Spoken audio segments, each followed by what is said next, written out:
very good morning. How are you doing? You can tell from the heated conversations that happened before that indeed election is what, 12 days now? But we're going to keep at it until it gets there. One of the most important things that happened during an election period, people are afraid about what's going to happen to their business. We, of course, are hoping that nothing happens this time, but still there is that fear. Spending for businesses, people who are in sales will tell you right now people are not going to be spending money. You know, they're waiting for what happened in the elections. But again, today we want to talk about the business of business. How do you start a business? What are the pitfalls? Are you cut out to be an entrepreneur, or are you just set to be your 8 to 5, just be the person who will get praise after 30 years of service and climb up the ranks if possible? And can you afford it, seeing what the economy is today? To help us, we have a gentleman here who I'll allow to introduce himself and what he does. Good morning, Willis. Morning. So my name is Sekuo Cissoko. I'm a business coach, a leadership trainer, a serial entrepreneur, and passionate about enterprises and helping people grow. Right. So let me ask you, Amadou, first of all, can anybody be an entrepreneur? I think everyone can learn entrepreneurism, so the science of enterprising, and they can apply it in every field of their lives. So how to create new business models, how to make things more profitable, how to identify problems and turn them into opportunities. I think those things can be taught because I've been able to work with people who I met and they thought that they could never be, entrepreneurial, right? But they could learn the skills of entrepreneurship. What I've also found now is being an entrepreneur in terms of now leading an enterprise, setting a vision, taking risk, and bringing a lot of people along is not also set for everyone. Right. And that, I think, I want to do more research, maybe in the next 10 years with more experience to be able to now understand if it's also sometimes even more genetic. Just like, some people are predisposed to be very good swimmers. That's why they excel in swimming, right? Compared to others who are very well predisposed for marathon. That's why they succeed in marathons. I think there are some people who have like the genetics of an entrepreneur. Either because of the environment in which they were born, so maybe they had parents or grandparents who were entrepreneurs, who were traders, who were, those pioneers, risk takers, and so they inherently have that in them to always want to start new things, to lead their own thoughts and their own visions. And then others, it's just by nurture and by constraint. Your mom is sick, there's no one to take care of her, and you have to go and enterprise. You have to go and find a way to make money to survive, right? And then now you realize, okay, I can actually do this, and then now you end up like going more into it. And others, they've worked in a company for many years, they've acquired the knowledge and the skills, and then suddenly they realize, I can do this better than my boss. And then they move out, right? Yeah. And go and start a new enterprise in the same field. Right. Captured former customers that they were working with, but then realized, it wasn't as easy as I thought. Right. And if they get the proper coaching, they succeed. If they don't, they fail. Then they go back again into like the workplace, and they say, I tried and it didn't work. Well, you needed the knowledge. It's the knowledge that you lacked for making it work. Right. So you could get someone who is more risk-taking than you are to be in part of your team. If you're not necessarily the visionary or the risk taker. But I think anyone who is set out to be their own boss, you can learn the process, but then associate yourself with people who have complementary skills that you need. Right.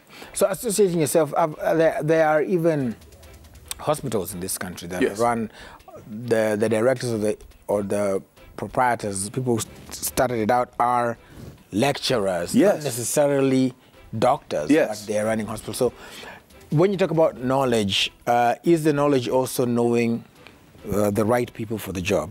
Is that a skill? Exactly. So that now comes to leadership. Okay. Right? And I always believe that great leadership in a poor industry or in a poor business can turn the business around. Right? But poor leadership in a good business can bring the business down. Right? So someone I advocate for buying businesses, for example. Okay. That one of the best ways to build wealth is to go on the classifieds and look for businesses for sale. and then you study that industry, not to be an expert, but to understand the dynamics of the economy of that industry. So, for example, healthcare. Hospitals only make money when people come in. If people don't go to the hospital does not make money. Right. But then there are so many other costs involved in running the hospital that make that a lot of hospitals don't make money because they may be run just by a doctor who only knows how to do the medical side. Right. So the business entrepreneur who looks at this business looks at where is the money coming from? It's from the patients. Now, how do you get more patients in the door? How do you get them when they're in to, go through all these different services? That's why when you come, they say, okay, go to the lab, then go to the pharmacy. All those are different services of this same business. And then you look at it from the perspective of all these costs and all this revenue, how much can I make as profit, right? Is this something that I can make a particular, amount of profit on? And if you can be able to reduce the cost of the operations, and you can be able to increase the marketing and get more people in, you can have a profitable business. Right. You don't necessarily need to be the biggest hospital in your region. You just need to be profitable enough for you and your investors to have dividends at the end of the year. So someone can come and build or buy small hospitals in every county and then have this big portfolio of hospitals that together make 1 billion Canadian shillings a month or 1 billion Canadian shillings a year. But what they did was they looked at each and every one of these businesses as individual businesses that I needed to make profitable. So when someone is investing in an industry that they are not very knowledgeable in, they have to understand what are the needs of making this business successful. And it starts with the people, right? Are the people in the business that can, if the people in the business are responsible for it to fail, then you need to change them. Right. So you need to find out, is the manager a good manager? The one who's managing the finances, are they good in managing the finances? Is the doctor a good doctor? What's their track record? And so you change those people, and then you change the system or the culture in order to get to profitability. Right. And once you can see profitability, you can run any business.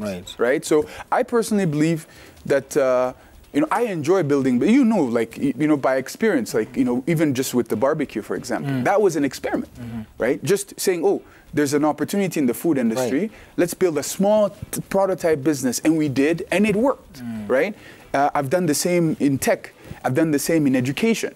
Because I've seen that there's a science to building businesses that you just need to learn. If you learn how to get, to profitability, and then you figure out who are the people you need, and either you bring them in as partners or you have to raise capital to pay them salaries, and you keep the system working, you get profitability, you have a good business. Right.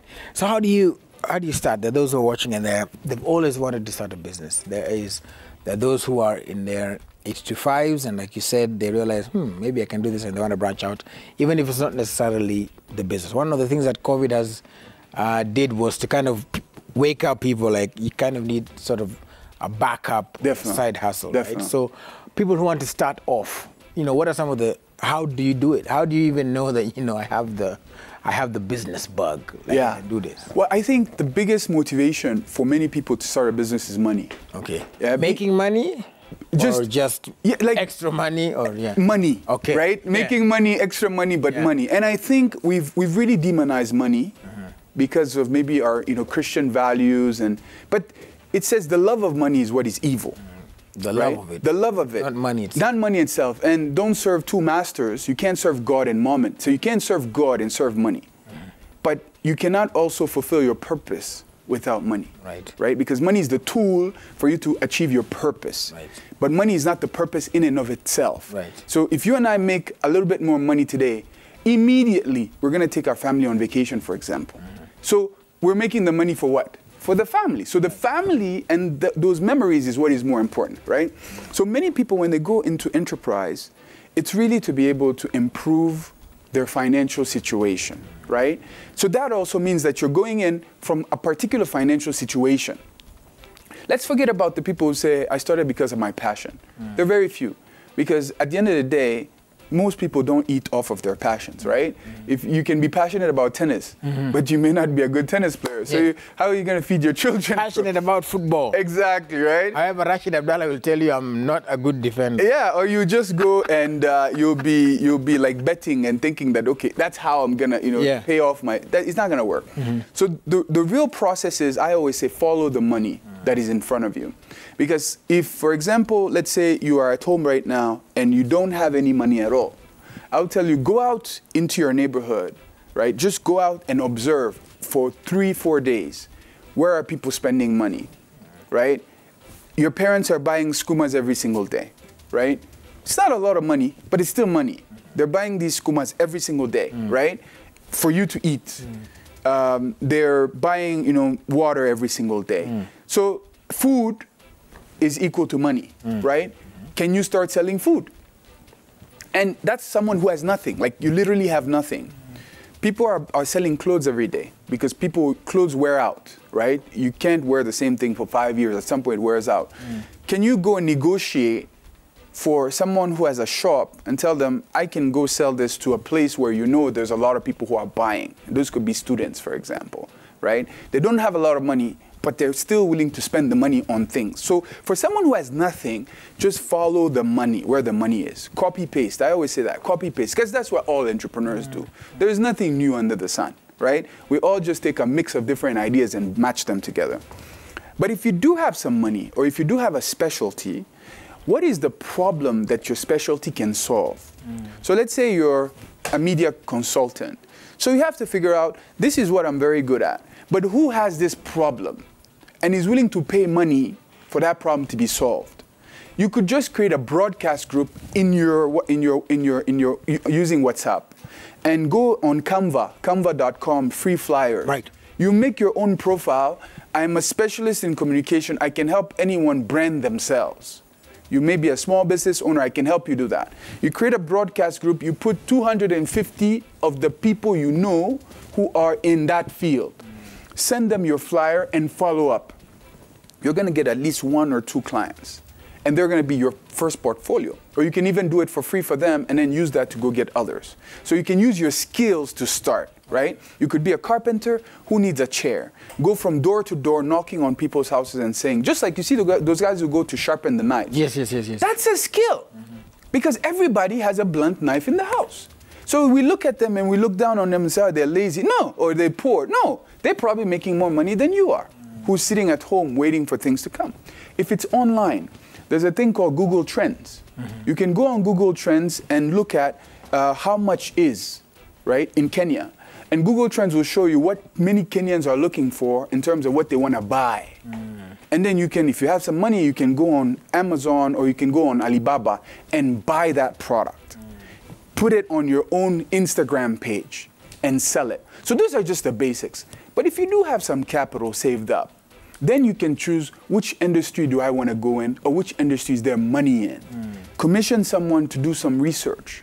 Pay a student who's in that field. Tell them, I want you to go, for example, you're in real estate and you want to make a new development in a neighborhood. Right. Pay a student in real estate in your area to go and study what is the rent for all these apartments in this area. What is the demand?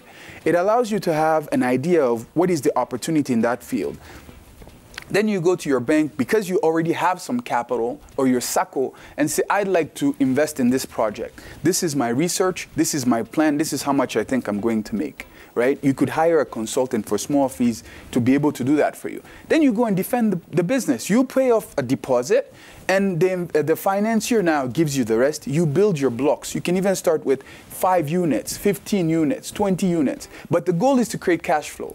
And then once you have that cash flow, you can use that cash flow to go and invest in another business. Right. And the bank will still finance you because you have cash flow coming in. So depending on which stage you are, I always say follow the money. Right? But if you say you want to create something that is new, that has never been done, that is, you know, this big dream you have, then you need to have money. Because you need to invest money in that process before it makes you money. Right. Right?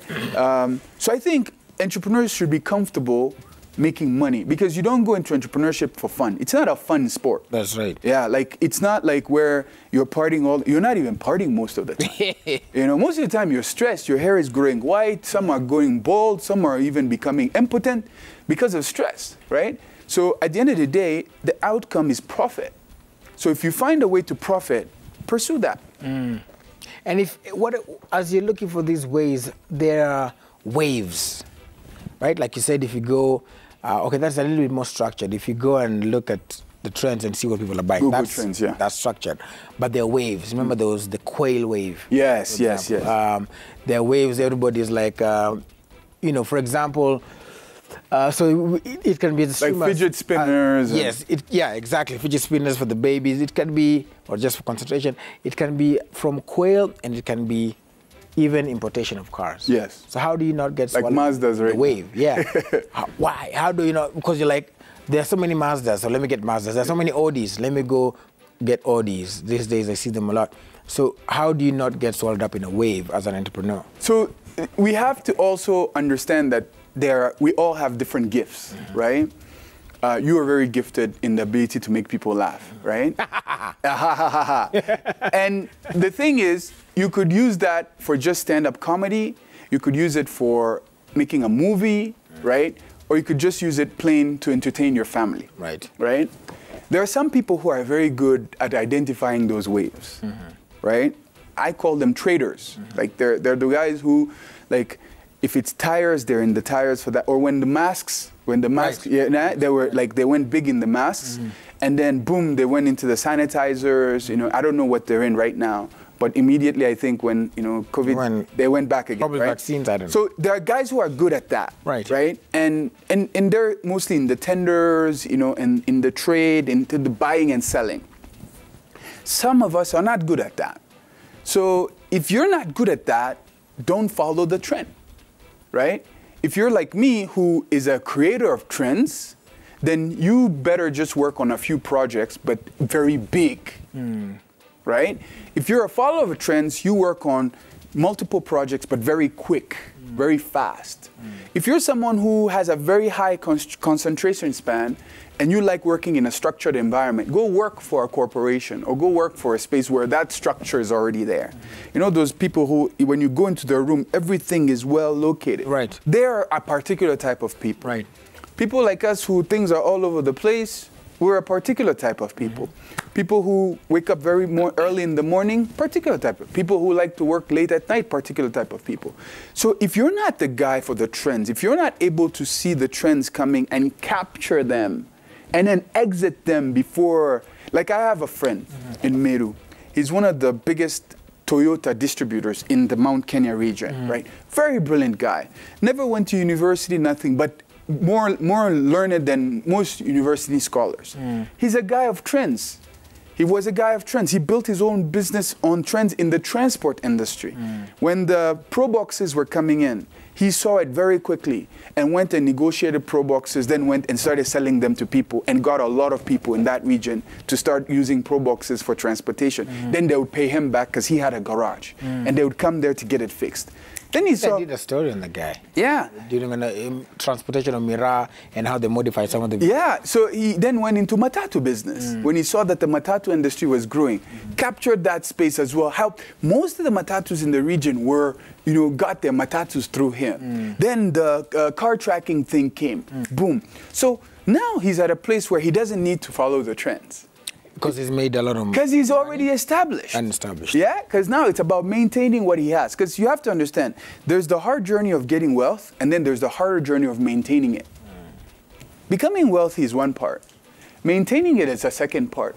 Having a succession that will grow it is a third part, right? So if you're hustling to get to a place where you figured something out that works for you, then yes, doing many things is okay.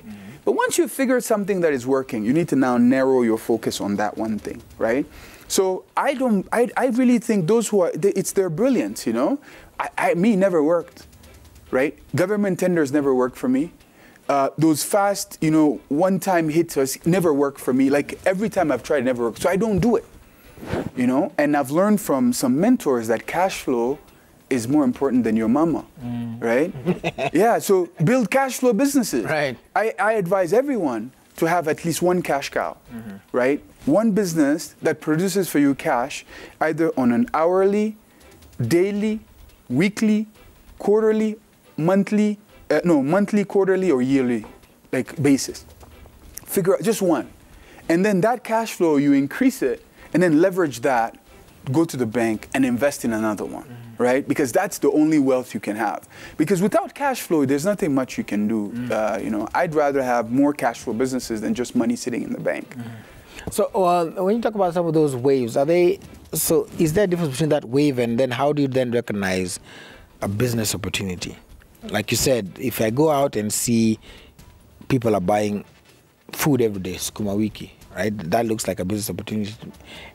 But again, I find in the same business, they're already mama mbogas. Yes. They're already out there, 1, 2, 3, 5, 6 in their stalls. Definitely. So 2 questions. How do I recognize a good business opportunity?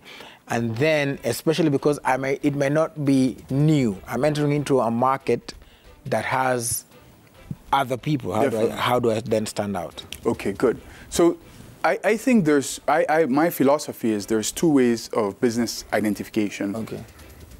One is the opportunistic, which is what I shared, is go out and look at where is there demand and where is there supply. Okay. Right? Where is there more demand than supply? And that can be like, Google Trends. They can be you're just reading articles and you hear, oh, the government is going to do this. There's a new policy. You can, capture very quickly just by observing how the flow of money is going, right? Where is there a high demand? Like right now, the government decided to reduce the cost of unga. Someone came and told me, well, then everybody should reduce, even those who are not selling in the store. I told them, no, that's a political move, right? Most people who have money in Kenya are going to go and buy those things in bulk and keep with them, and then the price is going to go up again. So that's an opportunity for someone who has that type of, greed or maybe, and I don't know, I wouldn't do it, but someone else can do it. Say, let me go buy and fill up my store. Let me go buy maize and fill up my store because food prices are going up, right? So those are the opportunistic way. And then there's the empathetic way. The empathetic way is, let me observe a particular space that I understand and then see what are the problems there that people are willing to pay for. You see, there it's about observation and empathizing with customers, asking questions about what are people struggling. So, for example, there's a venture that we're starting soon for entrepreneurs, because a lot of entrepreneurs lack mentorship. They're all struggling to find a mentor. And they're struggling to find a mentor. Why? Most of the time, it's themselves, lack of self-esteem, to actually go out and talk to the wealthiest cousin that they know, the wealthiest uncle that they know, or the wealthiest guy in their community and say, how did you become wealthy? Can you teach me? Right. Right?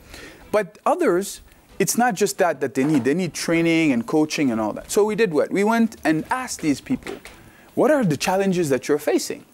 What is the knowledge that you need? And overwhelmingly, financial literacy, business management, leadership comes out. Then you go and build a business and then you ask them, how much would you be willing to pay if this solution came to you, and in which form, right? So now you're co-creating with a customer. Right. So you identify a problem and you see, okay, they're spending money on this, but they're not getting value. What do they really need? And then you go out and build that for them. And then you find 10,000 like them. Right? Because once you have 10,000 like them, or even 1,000 like them, you have a business, right? So the opportunistic is go and look at supply and demand. You could just go to the market. Like yesterday, I was at Chicken Inn in town, and I was surprised. In front of me was a woman. All the 7 people behind me were women, right? And just observation, I could see all of them were overweight.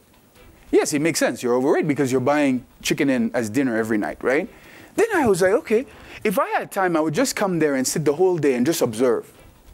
Just look at how many customers go through that chicken every single day, every single day, every single day. And then when they leave, I give them a flyer for maybe a weight loss product. Why? Because their habit is going to cause a problem which they would be willing and able to pay to solve. You get what I'm saying? Or what other services can I offer them? Because I'm just seeing this is an observation just by looking at them, right? Now imagine I go and spend a little bit of time questioning them. When, oh, hi, how are you? Why are you buying dinner here? Don't you have time to cook at home? Oh, cooking at home is hard. And what about healthy foods? Or what do you think of that? Yeah, but it's too expensive. Oh, what would you prefer? I would prefer this. If I had this, I wouldn't do this, right? Or if I had this, I would do more of this. So if I was Chicken Inn, I would put someone at the door there, figuring out all these female customers, if they're single or if they're married. Are they buying for themselves or are they buying for their family or for their couple, right? What is their economic status? Then you have another business opportunity to sell them. That's the empathetic way. So you go out, you find supply, demand, or you go and ask questions and find the problem. And the second question is, how do you then be in the market. If you go, for example, on Kiambu Road. Yes. There is a stretch where they're just car yards. Yes. So you're in a business and on the left and on the right, and it's not even like in the next 100 meters and the next, like you're literally sharing a fence. Definitely. With a competitor. Yeah. So then how do you, after you've started, because there's someone in that situation, how do you then stand out from the rest of your competitors? And I know there are a particular, tribe or community that they're very famous for coming to open a shop next to you, and then they give ridiculous low prices. Yeah. So I don't know if that's one of those, but how do you stay relevant? There's such a thing like that. Yeah. Well, first of all, I think competition is good. I've learned to be okay, because I'm a competitor myself. Like, I like sports. I don't like to play to lose. Right? Yes. I want to always play to win. Don't support us. Well, I never go into anything to lose, right? So competition is good. Yes. And in business, the easiest way to start a business is to copy and paste, right? I've come to terms with that, because I've seen a lot of SMEs where the people don't necessarily have, the time to say, okay, let me do a lot of research. They need to eat. Like, you need to survive. So you uproot your mother's bananas, you go and sell. Most entrepreneurs, that's what we've all done. We've taken something at home, gone and sold, right? And when you go to sell, you find other people who are selling, but then you have to convince the other guy that yours is better. Yes. So I think there are different levels of being different. One is yourself. What makes you different? And then how do you bring that into what you're selling, right? So if I go, for example, I'm selling like tomato sauce. I'm not selling tomato sauce. I'm selling the love sauce, right? I'm selling a sauce that when you eat, not only will it make you fall in love with people you eat it with, but you yourself, you become a better person. So I've added my personality to the product. Right. So you have to learn how to sell. Everyone needs to know how to sell. Because how to sell means that you're tapping into the other person's unmet needs, which sometimes is recognition, which sometimes is just that, oh, this person understands me better than the other people who are selling to me, right? Because how do you sell, how come we're all selling the same cars from the same year, the same color, but someone sells more cars than you do? Right. Right? It means he's not just selling the car. He's selling the experience of the person in the car. He's giving them the view of what they'll be once they have that car, the new job that they'll get, the new type of girls who follow them, or the new type of guys who follow them, the new, like everything that comes with the whole experience. So one, it's you being a better salesperson. The second thing is your product. You have to have a good product. Because if you sell a bad product once, the customer is going to have a poor experience and there will be no bond. Right. And whenever there's no bond, I am not going to buy from you again. I have buyer's remorse. So your product needs to be good. It needs to be good enough for you yourself to give to your mother, to have your father use it, to have your children use it.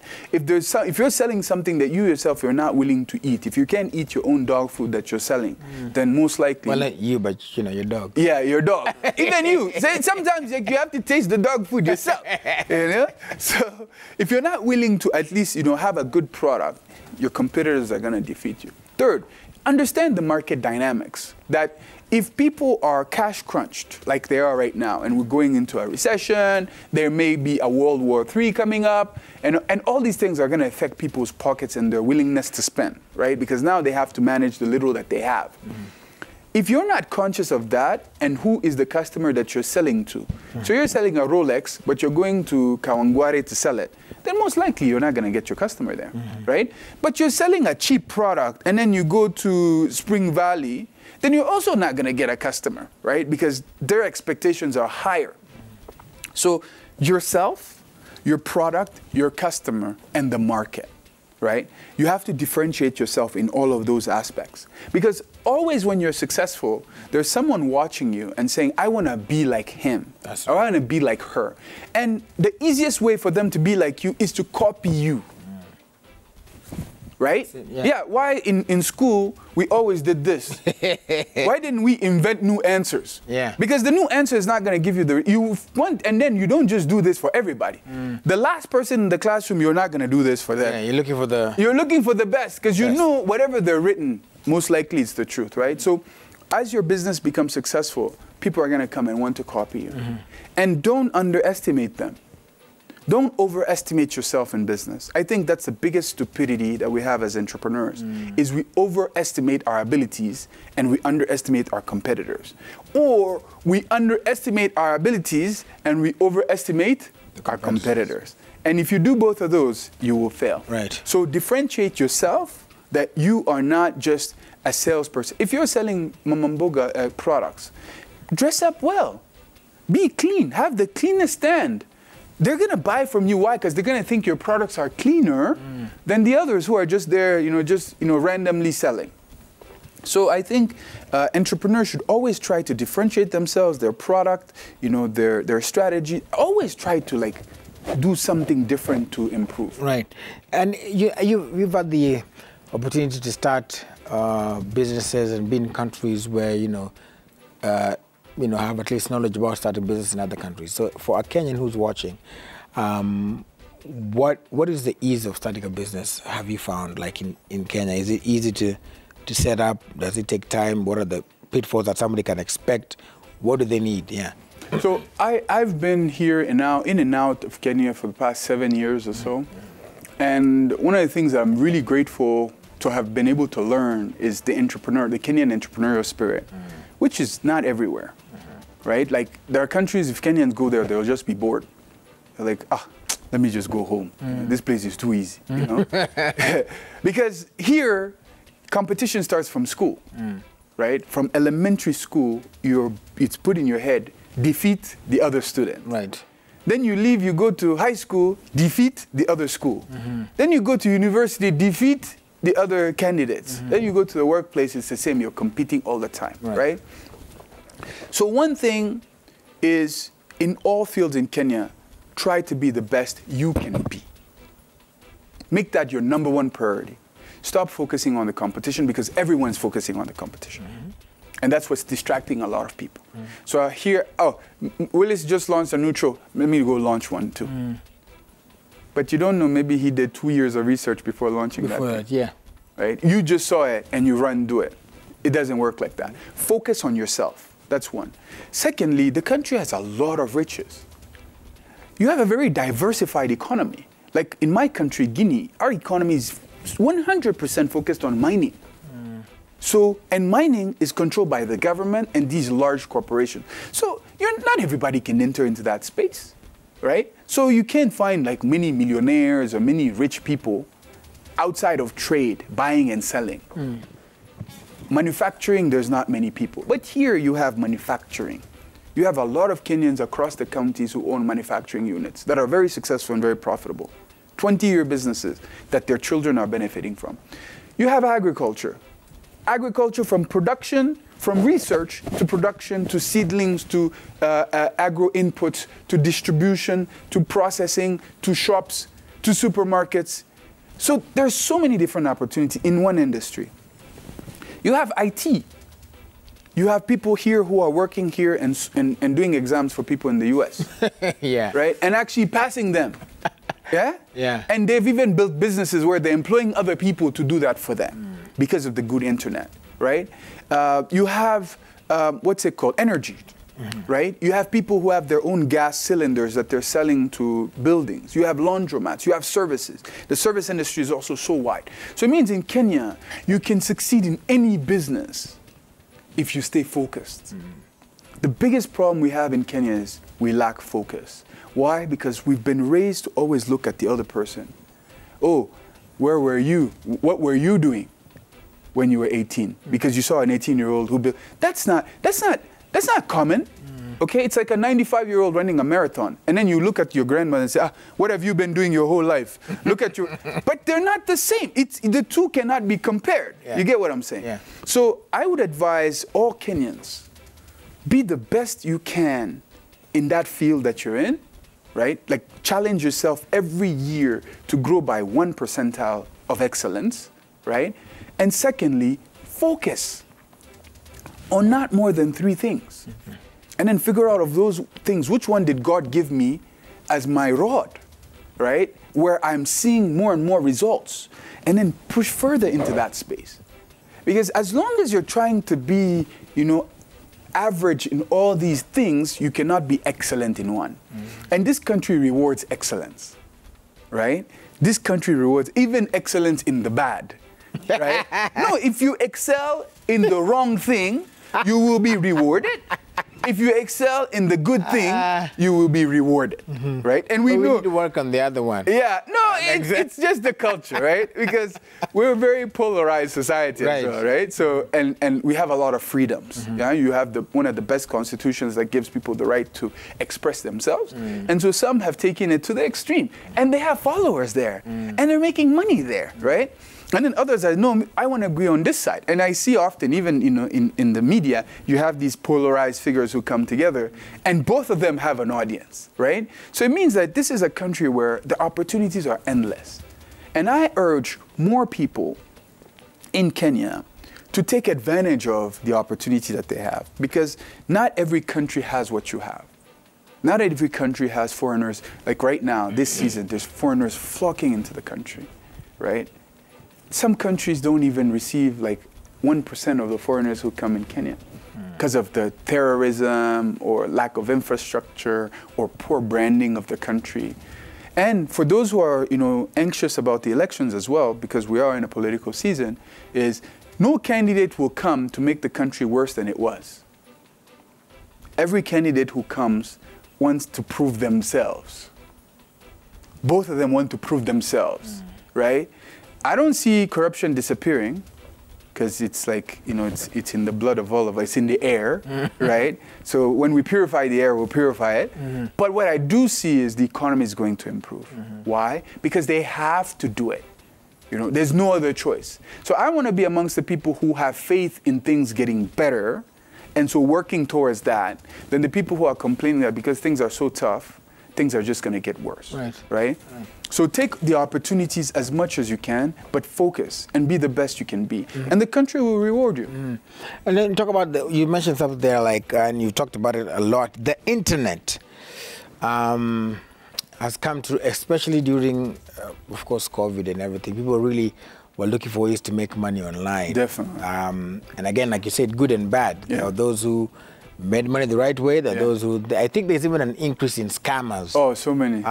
So how do you take advantage of the online space? You mentioned something like Google Trends. Yeah. Well. But how do you, there are people who want to do their business online. They want to be on their phone, which is a goal of yours as well, to operate everything. Everything. I want to be here and just be, all your business managed from your phone. Right, yes. So how do you take advantage of the internet, beg your pardon, to make money? I think if you look at the internet as a tool, you realize that what the pandemic did is it allowed more people to integrate it into their daily lives, right? So when they said that we're going into a cashless society, it means that if you didn't have the M-Pesa app before, you got it. You got it now, right?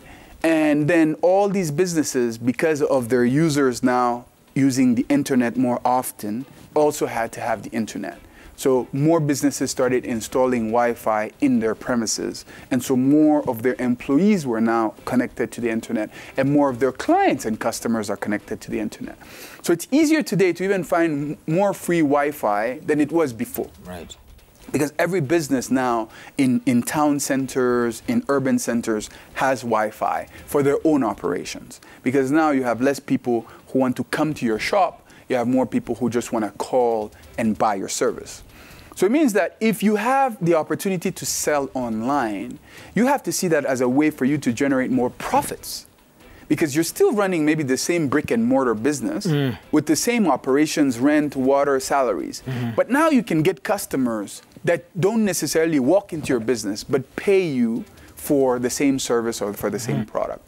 So if it means that you're selling a product, where are the platforms where these customers are going to look for your product? You have to make sure that you have your product there. If it's Gigi, right? If you're selling phones, like most people sell phones, they have their Gigi profile where they're selling their phone, right? If you're selling cars, most people have their cars on Auto Trade or Auto Check, or when it was Checky and all that, or even Gigi again, right? But let's say you're selling vegetables. Like I said again, create a broadcast group of all the people you know. Send it. WhatsApp is the easiest way to make money. To market, yeah. Online, yeah. Because it's free. Well, internet, literally, it costs you almost nothing. But if you can package your product in a good way, and you can build a customer base that doesn't have to come to you physically, but that buys from you to be delivered because of their convenience, the convenience that they're all looking for, then you have an opportunity to make money, right? So it's about studying your customer. How are they using the internet? Which platforms are they using? If someone is mostly on Instagram, why are you promoting to them on Facebook? If you have someone on TikTok, learn TikTok. You know, I was with my wife and Martha Karua was telling people about, you know, getting on TikTok. Right. And it was just a funny thing, right? And I was like, whoop, she got it right. Why? Because most of the audiences today, almost everyone, even if you don't post on TikTok, you go there. Kind of there. You're there to watch. Yeah. Because the algorithm is designed in a way for your interest, not your followers, not the people you follow. You know, Facebook, you see who you followed. Right. Instagram, you see who you followed and related to the trends that you follow. Twitter also, you only hear from the people that you follow. And you can curate it. And you can curate it. But TikTok gives you what you're interested in, right? So now think about that from the customer's perspective. So if you find a customer who's interested in your product, and TikTok shows them what they're interested in, so why is your product not on TikTok? Right? That's why I like those guys who do painting or ceilings. They're showing these small videos of them doing their work and showing the final part in very small 1-minute format. Then they put it on TikTok. But when you put it on TikTok, don't just wait for the algorithm to then show it to your people. Take that video, go put it on your WhatsApp status. Take that video, put it on your Facebook status. Because people now, when they're bored, just go on WhatsApp status and just keep watching. Yeah. Right? It's crazy. You know, sometimes I post on WhatsApp, like when I wake up, like at 4:30, 5, and I see people. Exactly, right? Because at that time, there are people who are not sleeping. Right. And maybe they're insomniac, you know? So you have to take advantage of people's new habits, how they use technology, and then you slip yourself in there, right? And make sure that your product, your brand, your experience, your story is in front of them enough times. And I've seen this myself. There was this rule, the rule of 7 that I studied a while ago that says a customer will buy from you or trust you when they've seen you 7 different times, right? They've seen you in 7 different places, they'll trust you. But from my experience, when you're following up with a customer, you have to at least reach out to them 5 times, right? Out of the 7. 5 times that you're reaching out to them. So if you send someone a post once and they don't respond, why do you stop there? Send another one. 2, 4, 5 days later, send another one. Not the same, a different one, and personalize it even, right? I remember once I launched this online program, and I got like a database of maybe 200, 300 people. Then I took those numbers on the form, I brought them to WhatsApp. Then I called all of them individually. And those I couldn't reach, I sent a voice note, individual voice note with their names. Immediately you get some sales there. And it gets you started, because once you get the first customers, you study them. Okay, what do they have in common? What do they like? What worked? What strategy did I use that they responded to? Let me try it with someone else. And as you keep trial and error, you find something that works. You boost that. You boost that. You boost that, so that it can go and reach more people. Because online, the good thing is, if someone trusts you once, they're going to buy from you again. You get it, right? Yeah. So you are what the online says you are. You are what Google says you are. So if I Google you today, whatever I find there is what I believe. And some people have hacked this, right? For me, don't believe all of it. If you Google me, don't believe everything. But you see, that's the thing, right? You have no choice. You have no control over that, because at the end of the day, that's why you have to be deliberate too, right? In creating consistent content with what you believe, so that those people who now come... I remember there's a video I did where I was giving away courses. Imagine, I was giving away courses. I read this article that said that, you know, this percentage of Kenyan youth had given up on looking for jobs. And I gave away a course I had designed that people were paying $500 for. I gave it away for free. And I made it, I'm sure you even saw the video I shared, right? Yeah. I gave it away for free. But you know how mannerisms, when someone is talking, you can do things like this because you know how your mind, when you're aligning your thoughts, your hands speak with your thoughts. So many people who are speakers, you know, you talk, you do this. But at the same time, you know, the Illuminati and all these people also have all these signs and, you know. So someone went and told me, you're an Illuminati because you do this. you understand? And I thought for a moment, I was so confused. I was like, so it means like, even whenever you post something online, there's always going to be that radical individual, right, who has watched so many conspiracy theory movies and things, who is going to look at what you're doing and try to now tie it to them, and then they're going to speak out. So if you take all these negative comments that people have about your product, about your business, about you, you're never going to post online. So maybe you should tell us, right, how you manage, you know, so that, no, because it's true, because some entrepreneurs, maybe that's the thing that they struggle with, right? They're afraid of posting online because they're afraid of that criticism and those bad comments that will come, while those people are there. Like, they're not going to go away. They're not going to go away. Yeah. So how do you deal with it? Well, Amaduo turned interviewee. Well, it's, I mean, I guess over time, it's not easy because, first of all, you have the instinct to fight back, and the first thing you'd always do is you always get the negative comment. You always remember the negative comments. People could praise you 100 times, but there's that one person who will tell you something negative and remember it. So first is to kind of train your mind to think that that person is coming from a different place. Sometimes I always think, okay, the economy is crazy, the economy is tough. People think my job is to come to work and laugh. So if they see me posting that I'm laughing, they don't understand the work that goes on in the background. So then they're watching TV, the final thing. So they are stressors, there are things that are going on, and sometimes they're just bad people. So you just learn that they're different people, ignore them, and please, let me say, don't say I'm Illuminati, but please, make use of your block button. And these days, Instagram and Facebook has something that says, block them and any other profile they may create. Amen. Drop. Blocker, blocker, blocker, blocker, block. Or some people I block, some people who are so mean to me, I let them have a front seat at my success. I like that one. I like that one. So anyway, as you wrap up, tell people how they can find you if they want to get training, coaching from you, and also your products and all this stuff. So I'm on Facebook primarily. Like I've learned, you know, be focused on one platform, you know, gather all your information there. Cissoko Inspires, CHICO Inspires, INSPIRES.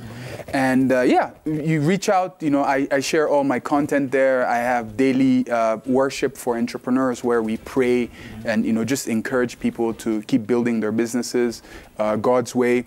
And I have new programs coming up. You know, we're securing one, you know, partnership with some financial institutions to help entrepreneurs, you know, be able to build wealth. So, Facebook is the main platform where I share most of my content. And then the YouTube channel is the same, Amaduo Cissoko. There's not two me. There's only one me, which is intentional, right? To be able to stand out there. So, reach out, ask your questions. I'm always happy to answer.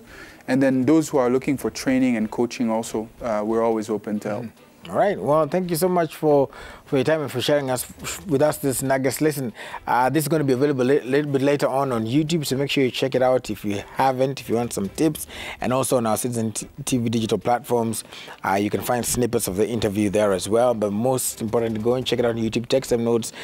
Reach out to Cissoko on Cissoko Inspires on Facebook and Amaduo Cissoko on YouTube, and learn and grow and move forward. Because like you said, yes, we don't know who's going to be president after, but we are hoping the person who will be is going to continue with certain economic models that will benefit us. So get into business the right way. Don't be afraid to take the step. And it's also okay, kama wewe ni mtu wa career tu wa 8 to 5, pia ni sawa. But if you want to try, if you want to take that leap of faith, you can go ahead and reach out to him. So, all right, except if you're an Arsenal fan. I'm kidding. Successful people look like you, and God loves you, and that will never change. Peace and love. Let's do this again tomorrow.